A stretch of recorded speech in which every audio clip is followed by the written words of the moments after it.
आज से करीब 2 से 3 दिन पहले हरियाणा के गुरुग्राम में एक शराब के दुकान पर गोलीकांड किया जाता है। इस गोलीबारी की घटना में एक व्यक्ति की मौत होती है जो यूपी के सहारनपुर का रहने वाला था। वहीं इंडस्ट्रियल एरिया में एक फैक्ट्री में मजदूरी करता था। उस वक्त वो शराब के दुकान पर शराब लेने के लिए गया था। बाद में उसकी मौत हो जाती है। 2 लोग और घायल हैं, उनका अस्पताल में इलाज चल रहा है। इस गोलीबारी की घटना के बाद पुलिस मौके पर पहुंचती है और इसे गैंगस्टरों से जोड़कर देखा जाता है। एक के बाद एक कई गैंगस्टरों के इस मामले में एंट्री होती है।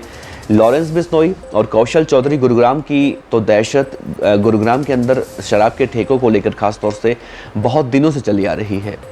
और कहा जा रहा है कि लॉरेंस बिश्नोई हरियाणा के गुरुग्राम के अंदर जो शराब का ठेका है, करीब 3000 करोड़ रुपए का बिजनेस है शराब का, उस पर कब्जा करना चाहता है। जबकि कौशल चौधरी इस गैंग पर अलग से कब्जा, इस बिजनेस पर अलग से कब्जा चाहता है।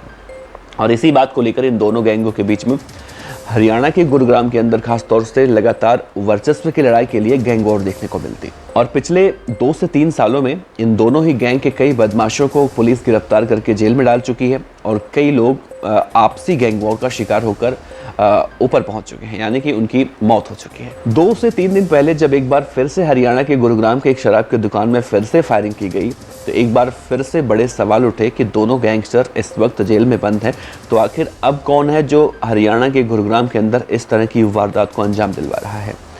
दरअसल इस पूरे मामले में एक गैंगस्टर जिसका नाम है लिपिन नेहरा, उसकी एंट्री हुई है। पहले तो कहा जा रहा था कि हरियाणा के सोनीपत का एक गैंगस्टर काला जठेड़ी जो इस वक्त तिहाड़ जेल में बंद है, जो लॉरेंस बिश्नोई का बहुत करीबी कहा जाता है, उसकी एंट्री हुई थी। लेकिन अब फाइनली बात निकलकर सामने आ रही है कि लिपिन नेहरा ने इस पूरे घटनाक्रम को अंजाम दिया था। लिपिन नेहरा के बारे में आपसे बताएं तो लिपिन नेहरा और उसका एक भाई है पवन नेहरा, जो कि इस वक्त हरियाणा के एक जेल में सजा काट रहा है। उसके ऊपर 3 हत्याओं का इल्ज़ाम है, ट्रिपल मर्डर का इल्ज़ाम है उसके ऊपर।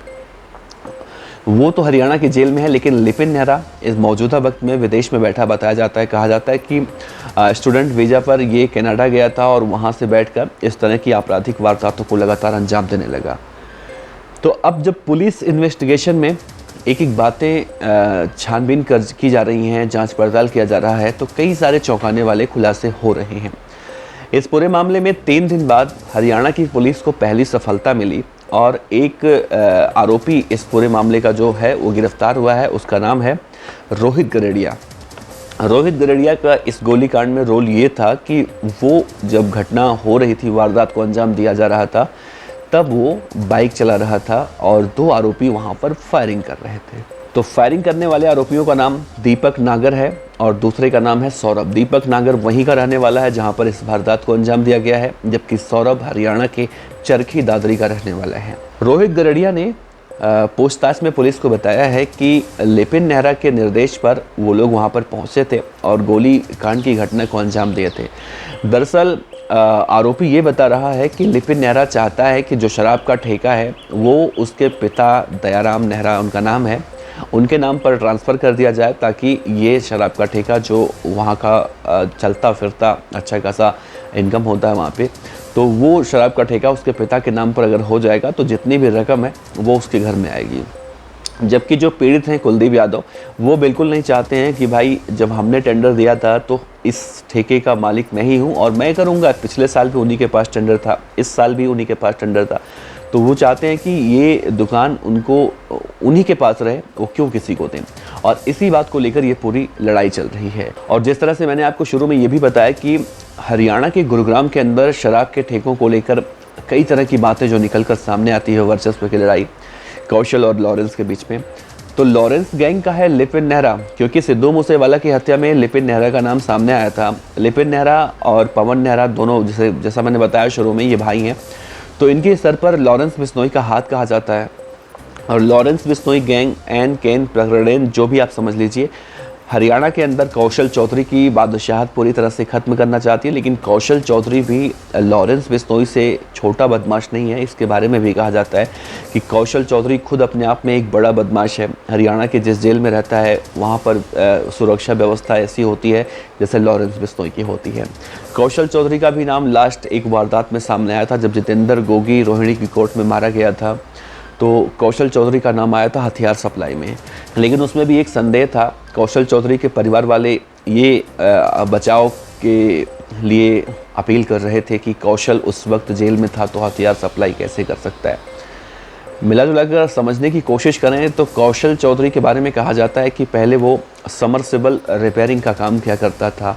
बाद में किसी विवाद में उसके जब भाई की हत्या हो गई थी, तो अपने भाई की हत्या का बदला लेने के लिए वो समरसेबल मिस्त्री से गैंगस्टर बना और अपने भाई के हत्यारों को मौत के मुंह में झोंक कर बदला लेकर तथाकथित रूप से वो जुर्म की दुनिया में आया। और अब एक के बाद एक कई गुनाह उसके सिर पर दर्ज हो चुके हैं। बाद में वो विदेश भाग गया था, उसकी गिरफ्तारी विदेश में हुई और उसे वहाँ से पुलिस गिरफ्तार करके हिंदुस्तान लेकर आई थी। तो कौशल चौधरी अपने आप में खुद एक बड़ा गैंगस्टर बताया जाता है। लॉरेंस बिश्नोई भी अपने आप में बड़ा गैंगस्टर है, और जब से लॉरेंस ने सिद्धू मूसेवाला की हत्या को अंजाम दिया है और सलमान खान को जान से मारने की धमकी लॉरेंस बिश्नोई की तरफ से एक के बाद एक दी जा रही है, तो लॉरेंस के चर्चे तो लगभग रोज़ाना ही होते हैं और कई बार खबरें निकल कर आती हैं कि लॉरेंस ने इस वारदात को अंजाम दिलवा ही दिया। तो इन्हीं दोनों गैंगों के बीच में लड़ाई है। फिलहाल जो डीसीपी क्राइम है हरियाणा के विजय प्रताप, उन्होंने कहा है कि रोहित गरड़िया से पूछताछ की जा रही है। वो यूपी के गाजियाबाद का रहने वाला है। पिछले 15 से 16 दिन से लगातार गुरुग्राम में रह रहा था, वहाँ की रेकी कर रहा था, और जैसे ही उसे मौका मिला उसने वारदात को अंजाम दे दिया।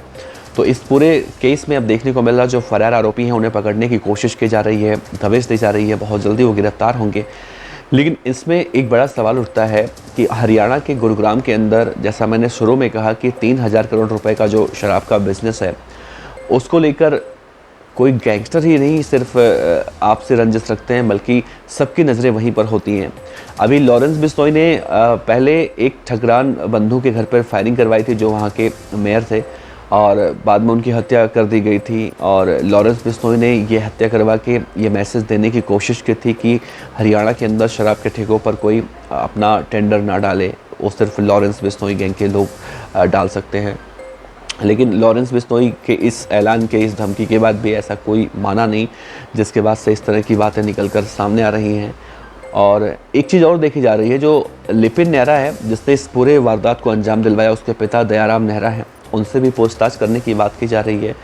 और आपको एक गैंगस्टर और याद होगा, हरियाणा का ही था, जिसका नाम था संदीप बिश्नोई उर्फ संदीप सेठी, जिसकी राजस्थान के नागौर कोर्ट में पिछले साल गोली मारकर हत्या कर दी गई थी जब वो पेशी पर गया था। तो उसका भी कुछ इसी तरह से किस्सा था।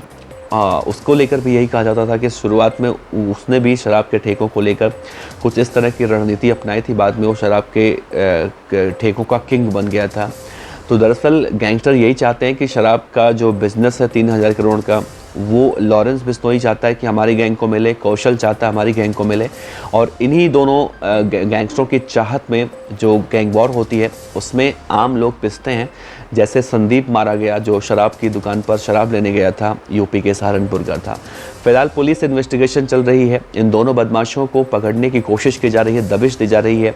सौरभ कब पकड़ा जाता है, रोहित गरड़िया और क्या खुलासे करता है, इस पूरे मुद्दे में जैसे कोई अपडेट आएगा हम आप तक ज़रूर साझा करेंगे।